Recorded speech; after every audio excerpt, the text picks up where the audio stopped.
Hello दोस्तों, हमारे channel पर आपका स्वागत है और हम आपके लिए लेकर आए हैं आपकी जीत बुक समरी का दूसरा अध्याय। पहला अध्याय तो आपने देख ही लिया होगा, सकारात्मक नजरिया कैसे विकसित करें। हमारे सामने मौजूद किसी भी तथ्य से ज़्यादा इम्पोर्टेंट उस तथ्य के बारे में हमारा नज़रिया होता है, क्योंकि आगे चलकर हमारी सफलता या असफलता उसी पर टिकी होती है। तो शिव खेरा जी बोलते हैं, आप पॉजिटिव एटीट्यूड कैसे बना सकते हैं और बरकरार रख सकते हैं। इसके लिए आपको पॉजिटिव एटीट्यूड बनाने वाले सिद्धांतों के बारे में जानना होगा। आपके अंदर सकारात्मक नजरिया कायम रखने की इच्छा पैदा करनी होगी। साथ ही इससे जुड़े सभी सिद्धांतों को अमल में लाने के लिए डिसिप्लिन तथा डिसाइडेड होना पड़ेगा। अगर आप भी पॉजिटिव एटीट्यूड बनाने वाले सिद्धांतों के बारे में जानना चाहते हैं तो आप बिल्कुल निश्चित रहिए, क्योंकि अब हम आपको you can win book summary की हिंदी के इस भाग में एथोर द्वारा बताए गए ऐसे 8 स्टेप्स में बताने वाले हैं जो आपको पॉजिटिव एटीट्यूड बनाने और उसे कायम रखने में मददगार साबित होंगे। नज़रिया बदलने के 8 कदम। पहला कदम, अपनी सोच बदलो और सिर्फ अच्छाई खोजो। हमें जिंदगी के सकारात्मक पहलुओं पर ध्यान देना चाहिए। सकारात्मक पहलुओं पर ध्यान देने का मतलब बिल्कुल भी नहीं है कि कमियों को नज़रअंदाज किया जाए। ज़्यादातर लोगों को वही मिलता है जिनकी उन्हें तलाश होती है, इसलिए हमें अच्छी चीज़ों की तलाश करनी चाहिए, क्योंकि कमियां ढूंढने वाले तो स्वर्ग में भी कमियां निकाल देते हैं। दूसरा कदम, हर काम तुरंत करने की आदत डालो। किसी काम को करने से भी ज़्यादा थकान उस काम को न करने के लिए की जाने वाली टाल मटोल की वजह से होती है, जिसके लिए हमें बाद में पछताना पड़ता है, क्योंकि इसी टाल मटोल की वजह से हमारा नज़रिया नकारात्मक बन जाता है।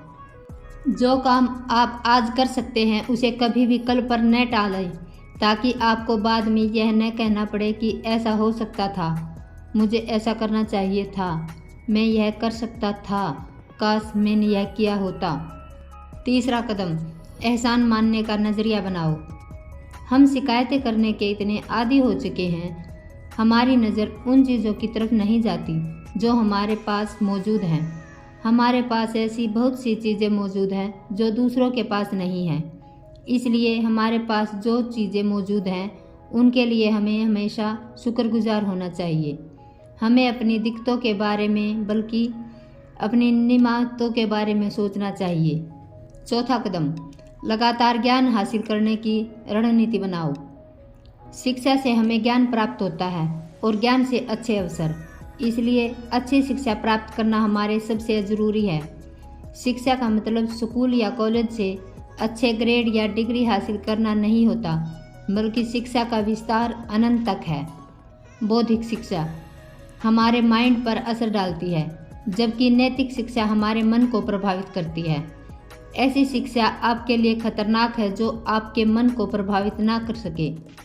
हम मन को प्रभावित करने वाली शिक्षा को सक्सेसफुल लोगों की किताब पढ़कर और उनके सेमिनारों को अटेंड करके प्राप्त कर सकते हैं।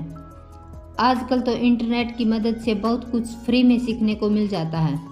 हमेशा कुछ न कुछ नया और सही सीखने रहने की आदत ही आपको एक दिन सफलता के नए मुकाम तक पहुंचा सकती है। पांचवा कदम, अच्छे स्वाभिमान का निर्माण करो।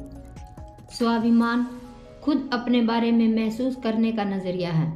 अगर आप अच्छे स्वाभिमान का निर्माण करना चाहते हैं तो आप सबसे अच्छा तरीका यह है कि आप लोगों की इस तरह से मदद करें जिसका बदला वो न तो पैसे से न ही कुछ और देकर चुका सकते हैं।